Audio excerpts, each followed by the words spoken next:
Welcome to the Practice You podcast. My name is Elena Brower.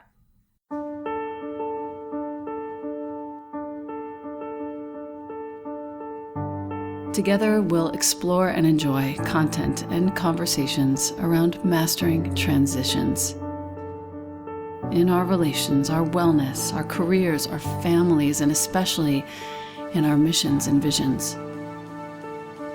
You are invited to learn and love and listen with me. Welcome to Practice You.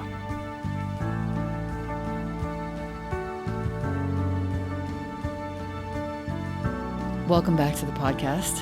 I have an old friend, a dear friend from the yoga community. We met in such beautiful circumstances. She is Universal Empress, and her name is Nadine McNeil. Welcome to the podcast, my love. Thank you so much. It is an absolute joy to be here and reconnect with you. Yes, indeed. I called on you because I'm watching you honor and guide 12 women through a process that you're calling Trust, Truth, and Dare. And I'll tell my listener all about you in just a moment. You are an extraordinary yoga teacher. You're a coach of sorts. You're a transformational human. You're also a humanitarian. I'll talk about that in a moment too. But this particular group seems to be an important mention right now. Trust, Truth, and Dare is a small group of women who are learning how to unravel beliefs, unravel unconscious, as you say, circuitry through their bodies. And given this current global conflict, all the layers of conditioning, as you say in one of your posts, are beginning to be peeled away, discarded, and replaced with a commitment to love. This is what I want to share with my listener, because I think enough of us are either teachers of yoga or practitioners of yoga. And we need to understand, similar to what Resmaa Menakem is teaching, so many other teachers are teaching about trauma in the body and how it sits. I want to understand from you how you came to this, how it's unfurling before your very eyes in all these women, even if you're not in person, virtually, and why it matters to you. Wow. It came to me through my own story and my own journey. And interestingly, when I gathered this group, we were dealing solely with the pandemic at the time that I formulated the concept. And so what I was looking at is, do we trust ourselves enough to honor the messages that are coming through? And then, based on those messages, what really is our truth? Because so much of what we believe to be true is something that has been handed down or passed along to us. And so, in recovering or discovering our truths, do we dare to stand in this place? And as life and the universe would have it, it culminated on the weekend of a full moon and eclipse and the heights of this global unrest. So all of the sisters arrived at the start wanting to talk about this issue. And it was truly powerful, because as a facilitator and especially online, to create that space of trust, of vulnerability, of safety, of bearing our souls from all across the world was awe inspiring and so humbling for me. And, in all of my work that I've done, both within the UN system and beyond, I really had to learn how to trust myself, because more often than not, that was the only compass, as it were, that I could facilitate myself through. Mm. So we spent the first day unpacking this. What does trust mean? Where does trust live in the body? Grounding in some breath, a bit of movement, discovering where that was. For many of us, it was either in the heart or the solar plexus, some of us at the throat, the stifling of wanting this, wanting truth to come out and not trusting ourselves to voice that. And then the following day, we dropped into truth. And that was deeply confronting because with truth there comes shame. And so we spent Mm, that second day was like wading through quicksand.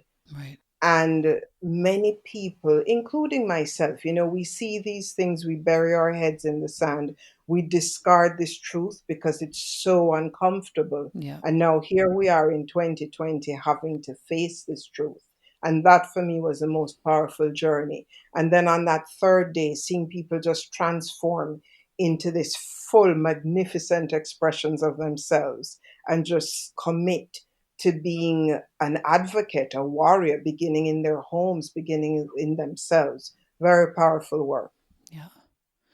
What's fascinating is you came up with this idea during the pandemic with no knowledge of the fact that the work would actually be far more important, vital, in fact, to the people who take this class than even they imagined.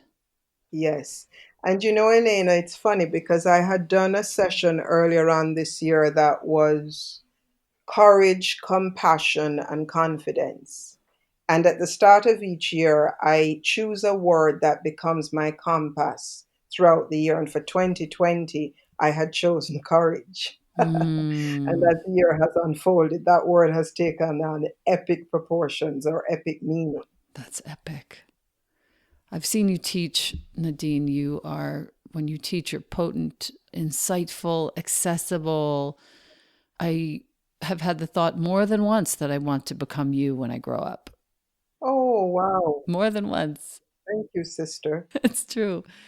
You create such a safe container where others can really open in any conversation. So I actually really wish that I could take your course right now. Your work and your website is universalempress.com. I live for that. Your work represents the four pillars of what you've come to know in your life. There's yoga, there's public speaking or transformational speaking, there's women's circle facilitation, and there's wisdom mentoring. So it's not really coaching. I actually prefer the term mentoring because I think that's really what it is. You're Jamaican by birth, and you are now living in Bali. Is that true? This is true. Yes. I've been here since 2015. Oh, wow. You have been there a long time. Hmm. Plans are to stay there indefinitely. Well, funny you should ask. Hmm. I have continued to live between Jamaica and Bali, with Bali being more of a base. My father passed a couple of years ago. Mom is still in Jamaica. Who knows, especially what's happening in terms of travel. A lot of the business that comes to Bali or comes to the yoga barn where I'm based is as a result of people traveling. Oh, And so with right. people now, yeah, so Right. Bali's a bit of a ghost town at the moment. And we Hmm. reckon it will probably be like this till pretty much the end of the year, early spring, Hmm. until we know what travel entails and involves. Hmm. I'm looking to go to Jamaica in about 3 or 4 weeks, and I'll probably be there through to the fall. We'll see how things unfold. I feel that Jamaica will do quite well once travel opens up because it's simple. East Coast, it's a plane ride away. To Right. get to Bali, there are several steps involved. So we shall see. I'm open. Yep. I am reading right now a book called My Grandmother's Hands by Resma Menakem, and I'm finally. Have you read that book? I have not. Well, what's good about it is, well, everything is good about it. If you want to get an introduction to his work, listen to him on Krista Tippett's podcast, On Being. I'm finally really learning this is one of the most important moments in our history. We thought we were Mm, there in the 60s, but we're really there now. This is mm, when the same movement is still happening, which is both horrifying and fantastic. Yet we now have media. And what media has done is hasten the process of visibility for Mr. George Floyd, for all of these Confederate statues that are coming down, these symbols of enslavement and subjugation and genocide. And they're all disappearing now because of media. And I'm finally really learning the importance of letting, not just for those who are white and white passing like myself, but for people of color, letting the waves of emotion into the body and then through the body so that we don't hang on to it. I feel like this is something that you do very well way before any of this was happening in the world. It feels so aligned with your asana teaching, and it's something I think you integrate without even knowing it, or maybe you do. But I would love for you to speak to my listener about what it means to notice a trauma emerging in the body and to consciously release it through the practice. Mm. Wow, there's so many ways I could enter that question. Well, how do we listen to the body? Developing that relationship with the body. When my father passed in 2018, and I'd been practicing yoga, gosh, since 2001, teaching since 2008, I recognized, even before his passing, I recognized that I was having a trauma response to the events happening around me. I remember one particular evening, it was a Friday evening, rush hour traffic. We had to put him in the ambulance, get him to the hospital. And, coming from that whole emergency response background, I jumped into full gear. Get him in the ambulance, dad, are your vitals? Clip, clip, are you hearing me? The sirens are all of this is happening. And I'm watching myself watch him. And I go, right, Nadine, you're going to have a trauma response to this later. Bookmark this. And so after he passed, I started to experience panic attacks again, which in fact is what brought me to yoga in the first place. Mm. And not only was I having those panic attacks about all of the trauma, the family dramas of going through that journey, but what started to resurface was the untapped trauma from my UN years. And I went, oh, wow, okay. So here I am, Miss Yogini, with all of this buried and not even aware within my own body what was taking place. So pranayama became a huge part of the practice again for me. Things like just shaking, tapping, and also dancing. And so living in Bali, for example, where we have earthquakes quite regularly, Oh, and I'd wow. feel that, Mama Earth move through me and I'd feel it through my body. And so Mm. I now develop a practice where when it happens, I get up, I go outside barefooted, and I kind of just bounce on the ground. Oh, wow. So it's so important. Wow. So That's you probably awesome. saw this video where in all of what's happening, I snapped once, and it was actually before the George Floyd incident. Right. This had to do with the incident of Yes. Ahmad Aubrey. And Yes. I remember I woke up the morning, Elena, and something snapped. And I went to social media, unhinged, unplugged, and I could feel my heart racing. So, placing my hands on the heart, breathing deeply, Yes. sitting with my legs wide, feet planted on the ground, and I shared what I had to. Mm. Once I was able to clear that anger, first to acknowledge what was going through, clear it, then I could drop into a voice where I could contribute to being part of the solution. Now, I'm not saying we're not supposed to be angry. Whatever we're feeling, it is necessary that it comes up and out, particularly anger. Otherwise, we self destruct and implode. Right. That's a beautiful way to talk about how to move things through, to stand with your feet wide, barefooted, hands on the heart, get angry, Yes, feel whatever you're feeling, and then wait yes, until, I don't want to use the word appropriate because everything I'm learning right now is like, don't be fucking appropriate, Be who you right. are, be exactly how you are.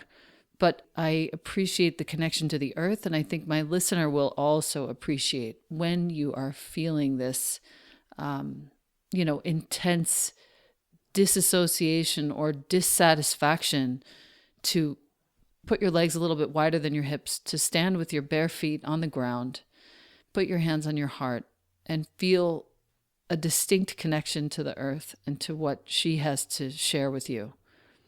It's good wisdom. And even just lying flat on your belly on the earth, heart to earth, love to the earth, love from the earth back to you, just connecting in any way that you can. Mm. I can't wait to listen to this episode when I'm able to just lie down and listen to you. I might have you teach at the end.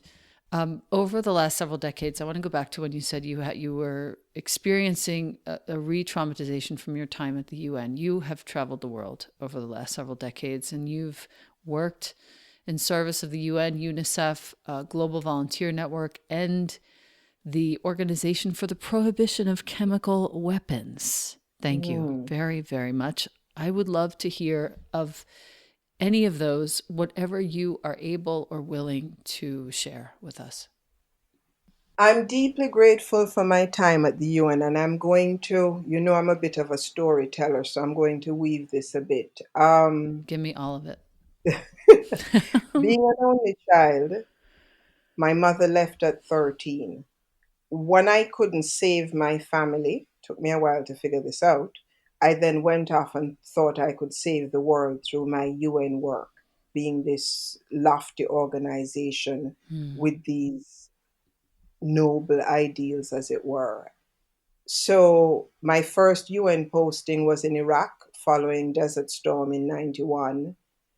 And after spending some time in the Middle East, I then went to the Netherlands, then back to Africa, Asia, Haiti, Jamaica, full circle, India with my yoga and all of that in between.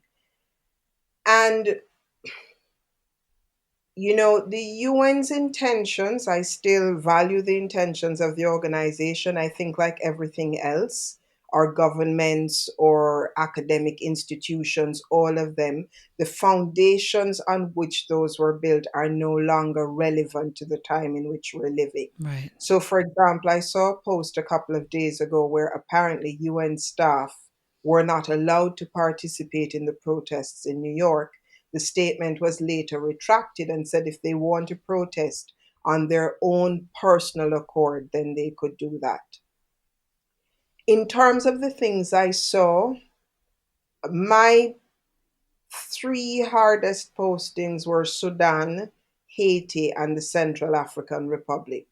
Wow. Sudan, because when was I in Sudan? 2005. Oh my gosh. There were still unofficial slave trades taking place in Sudan. So to actually see that up front, there are no words to describe that. Oh No my words. gosh. I Yeah, like yeah. I I'm curious to know. I'm curious to know what you saw. I feel like it's an education for anyone, but I don't want to ask you to share it if you can't. It, it's who. I don't even know if there are words to it. It's one of these things that you see and you go, "Oh my God, this is actually happening." There are little boats at sea or at by where the blue and white Nile meet, and transactions are taking place, and you say to someone, "What is this?" And they kind of say to you under their breath, "Oh, didn't you know this still happens in Sudan?" And you go, "Holy shit." I mean, it's one of those things that as I speak to you, I'm feeling it in my Yeah. solar plexus, and my hand is on my head. Same. So whatever it was shocking. But then it's so hard to actually put these things into words. I'll tell you what even hit me more than that was going to Mombasa in Kenya and seeing the bathhouses. That last point where they wash the slaves before they put them on the boats and send them off to sea. That fucked with my headspace, pardon my language, more than anything else, because you could feel the fear in that space. It's painted black. You feel the fear. You can taste it. For me, fear has a metallic taste that Mm. sits at the back of my throat. There's a smell to the place, and the trauma is just heavy in the air like smoke.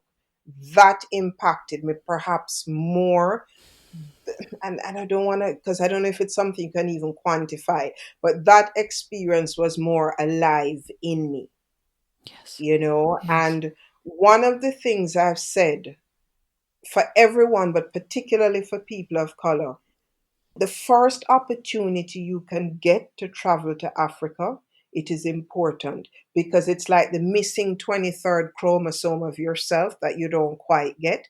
The minute you land on African soil, you go, oh, this is it. This is the part of me that didn't quite feel right. And I don't know if that's something that can be articulated. No. No, it can't. Yeah, yeah. I just I'm speechless that in 2015 or 16 I'm unaware of what you're speaking about and I want to understand more. These Yeah. humans who are being sold, where are they going on the ships? Many of them are going, some of them are going to the Middle East. Some of them are going to other African nations, but it's not spoken of. It's sort of like, what do you call that? The organs transplant business that kind of happens and no one really talks about it. Oh, Yeah, yes, I get it. I got it. I got it. yeah, yeah. Okay. Tell me more about your work with the UN and what you were there to do. I was there mainly doing emergency response and logistics. So I was in a very male oriented, competitive sort of environment as the not only one of the few females, but a female of color. And that was really interesting in and of itself. And how did I navigate through that? I was very good at what I did. Hmm. In fact, I probably got away with being a bit of a rebel because I was so good at what I did. But I also didn't really enjoy that aspect of the work, the admin, the competitiveness, the political bullshit. I really wanted to be in a place where I was connecting with the people, the beneficiaries on the ground. So that's eventually what brought me to yoga. I'll come to that in a sec. Right. Haiti was another place that got under my skin because, if we think of Haiti being 45 minutes away from Jamaica, it could have been Jamaica with that massive earthquake in 2010. And walking into this place and seeing these buildings crumbled. And, the thing, Elena, that always humbles me in this work is that these people that are suffering at such levels, they still smile, they still have dignity, they still have a sense of self. I keep hearing that from people who visit Yeah, Haiti and even also Kenya. I have a whole yes, organizational connection there and that's all I hear. Dignity, dignity, yeah, integrity, dignity. yeah. That dignity, that sort of African pride is real. I was in South Africa in Cape Town earlier on this year, just before this whole COVID drama, and hadn't been back to Africa since I left in 2012. And, just to see that sense of pride and dignity and the smiles and the colors and the women and the men and the music. And it's just like, I'm home, Home, home.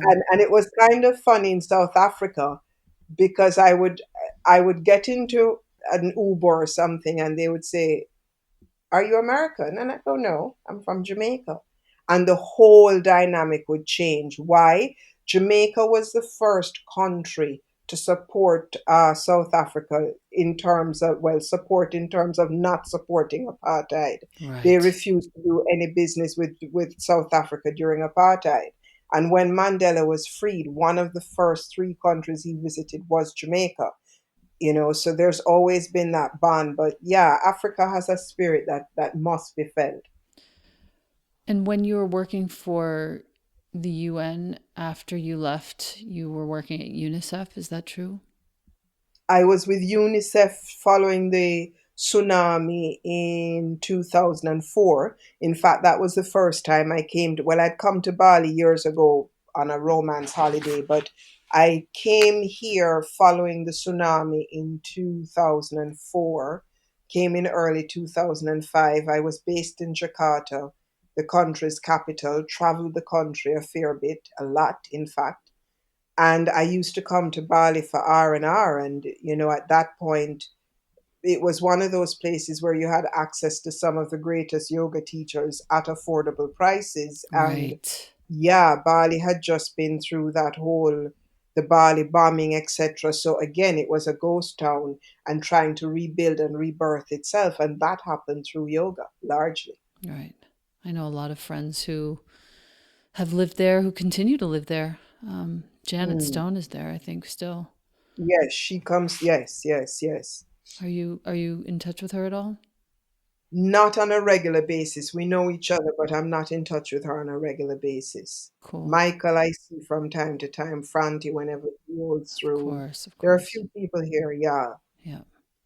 Janet, if you guys got a chance to sit down, you would really hit it off. It's one of these things where like you and I, where we've kind of crossed paths, but we have not landed. So I Yeah. will set the intention to make that land the next time I see her. That right there is the realest gal in the room. Straight up. Okay, so after the tsunami, what was your next stop? So after the tsunami, 2000, I was here for about, I left here in 2008. Indonesia was the place where I arrived and I realized actually I wasn't looking for a job change. I was looking for a life change. Right. And I traveled the whole world searching for this change that was within me. So I left the UN and went off to New Zealand, where I did a program with Global Volunteer Network called Be the Change. And it was a 2 week program that taught you how to start an NGO, start a movement, etc. And at the end of the program, I said to the CEO, Colin Salisbury, I said, I think you have a great program here, but you have a board that's filled with old white men. And he laughed.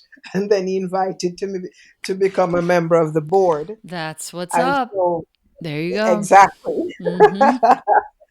And so I did some work for them straight up until about 2010. When Haiti happened, I headed up their Haiti volunteer project. And while I was working on Haiti, the Central African Republic, which is the fourth poorest country in the world, the UN dangled a golden carrot. And I said to them, I'd love to do this, but I have to complete the assignment I'm doing here in Haiti. So once I got the project to a certain level, it took me about 9 months. I then went off to the Central African Republic. And that was when I said, right, enough. It's time to now sort of step over completely into the UN world, because by this point I was now straddling in two fields.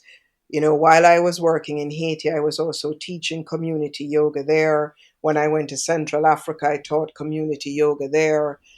And I just really wanted to drop into the yoga. So in 2012, I chose to step away from the UN again, went home to Jamaica, and I think you and I must have met somewhere around then. And yeah, I started to teach yoga in orphanages, in prisons, basically anywhere that I could lend support Yeah. in Jamaica. I often say I sort of came to my yoga world backways, as it were, because I did a whole pile of karma work before I then started to make it like my livelihood. Mm. I'm I'm so glad I got to meet you at that sort of pivotal point. I think we met in 2013 or 14. It feels like maybe Yes, 2013. somewhere around there. Yeah. Yes. So, first of all, I think on behalf of my listener and me, I just want to say thank you for all that service, because that's a lot of very quiet, unrecognized service that you did in these very small, intimate moments with people who maybe have never done yoga since or before. So, thank you for that. Mm. I would love to hear about, and I think this is pertinent for my listener, no matter what color they are.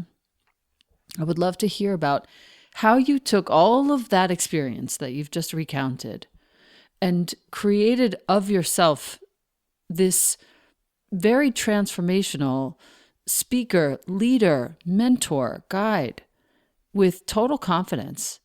You have created for yourself not just a business, but a school of sorts. Hmm. My listener needs to know about how you set your mind to do this because, in the end, it's really just the mind that needs to be organized in order to accomplish this becoming.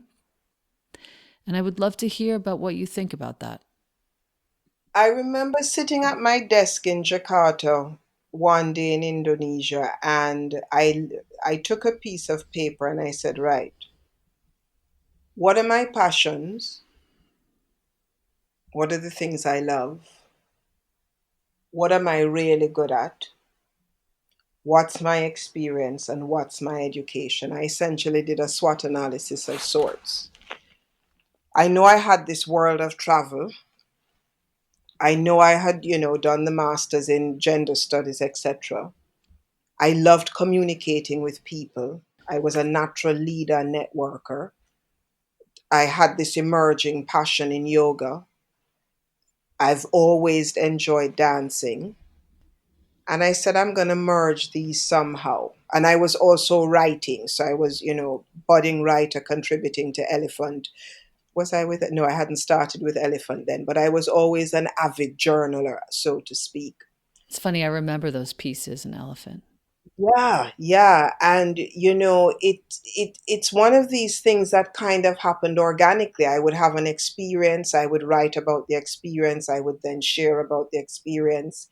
And funnily enough, I did an interview earlier on today and I said, when we have these gifts, what I call our DNA or divine natural ability, these are downloads that come to us that pour out. It's not that they're easy, but they're almost seamless. So for example, one of the things I discovered about myself is that I land really well in front of camera, which is why even this whole thing of shifting business online has been seamless to a fault. I'm not the greatest technical person in the world, but I can land, I can hold space.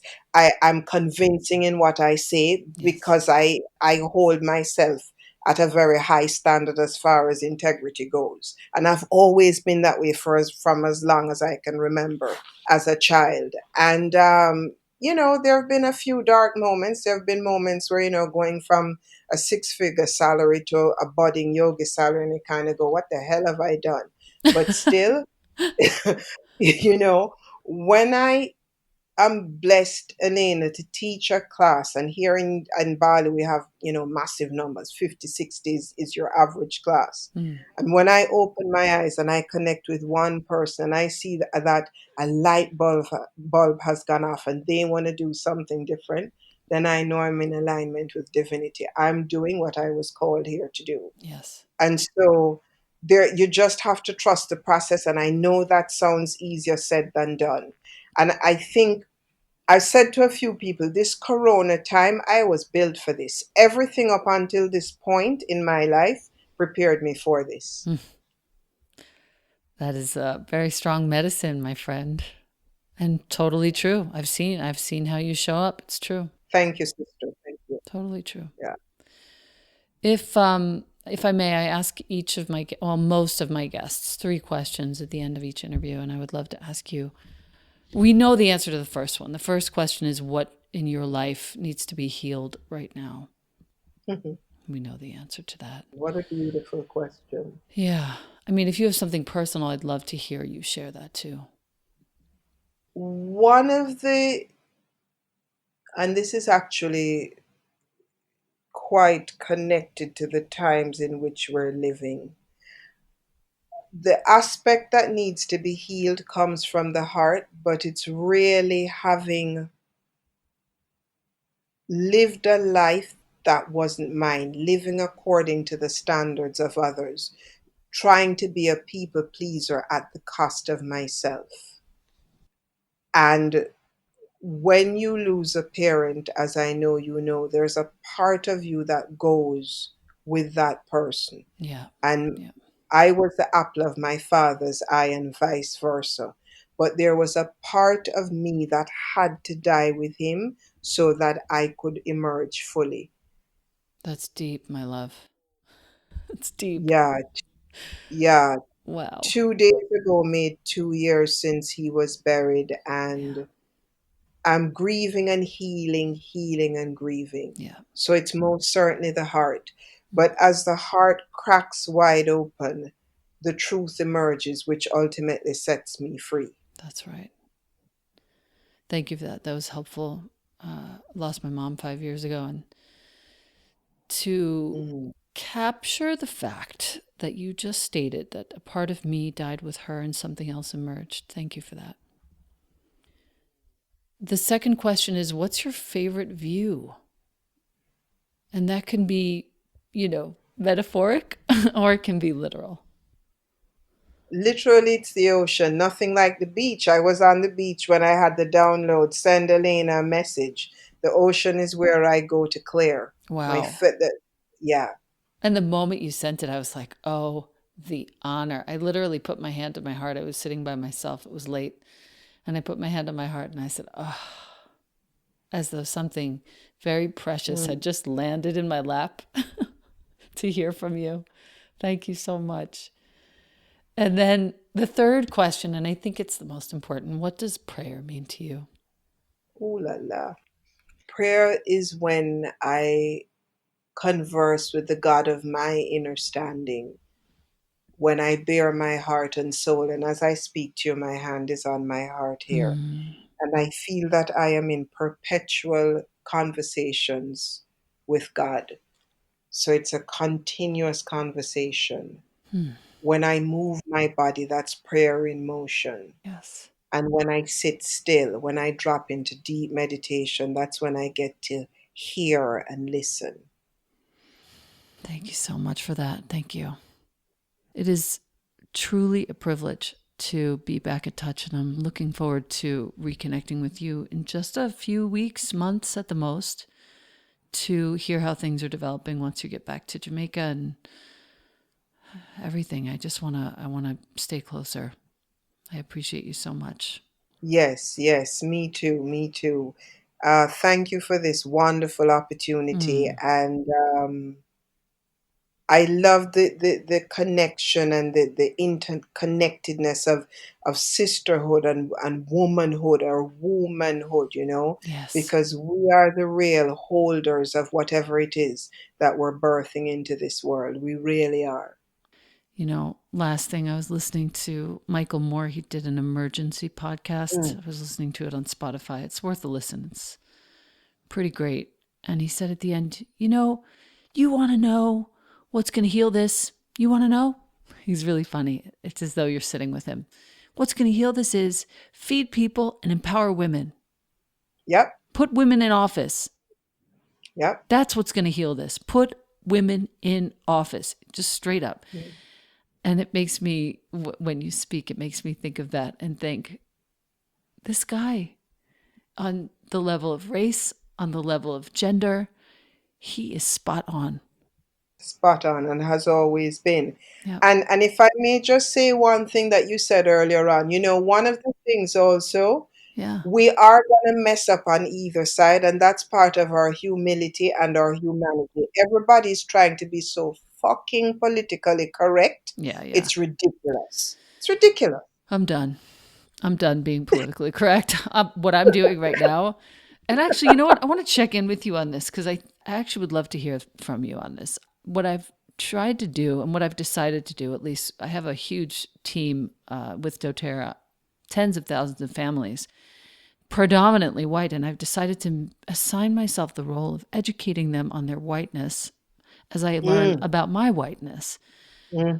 And as I've said to other guests recently, whiteness, if you're listening to this and that annoys you, because it annoyed me to hear it at first too, because I didn't understand, but I would challenge you to go ahead and look at a chair. That's chairness. Go ahead and look Word. at a phone. That's phoneness. Yep. And whiteness is just a fact. It doesn't carry anything. You're not in trouble.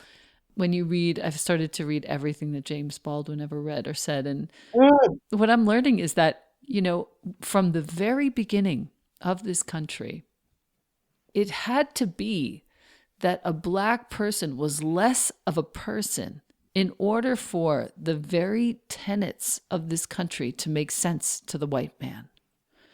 It had to be so because he came here and said, okay, this is going to be the land of the free. Mm-hmm.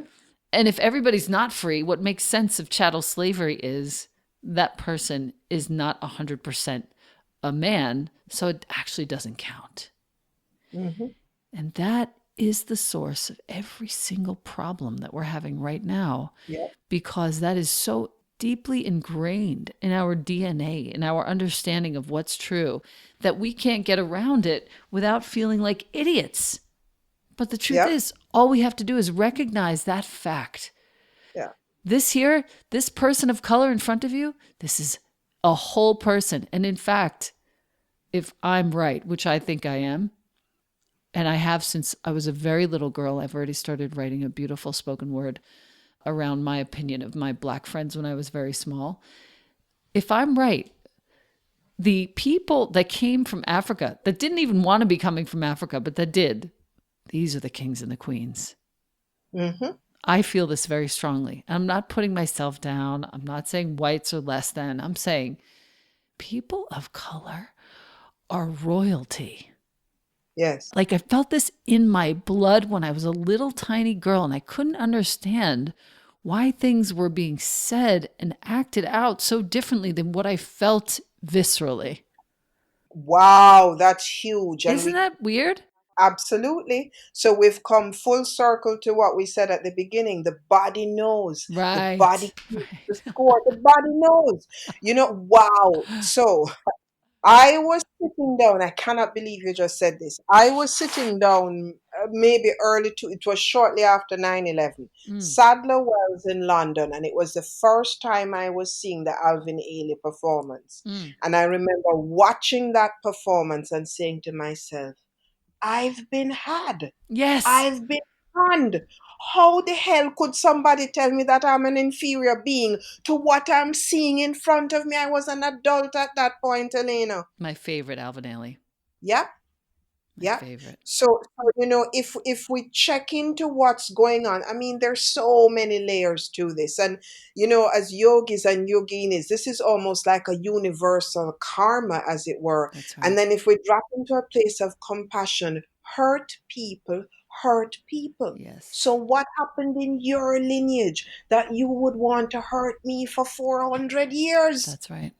And when you look back and you see why these people left England, things were not going so well. Yeah, Things were yeah, not going so well. And in fact, they came here and they killed everyone that lived here, all the Native Americans. yeah, Extermination, no different than the Holocaust.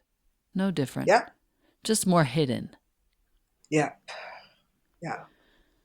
So it's, yeah, those of us that can see, we have it's been such a rewarding time, and this is where I also really have to practice self-care, because I've had, most of my clients happen to be white women, so it's been a trip. That's a whole nother conversation. Yep. I'll tell you one thing about that, and then I'll let you Yeah. go. Guess why all we white women want to come study with you? To have a guess. The wisdom. Because you're a queen and we want what Thank you've you. got. Because we see in you something regal in ourselves that we have never been able to actually embody. Boom. Wow, it's funny because I don't know if you remember this. You saying to me in your kitchen however many years ago. Yes, uptown. You remember that? I do very Yeah. well. Very well. We had a Well, we're beautiful getting meal. closer. We are getting closer.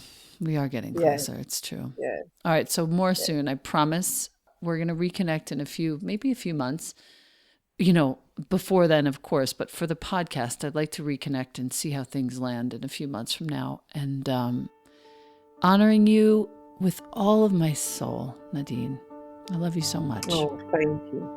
Thank you so much. Loads and loads of love to you, and keep on being who you're being. I Keep will. on being who you're being. I will. Thank you.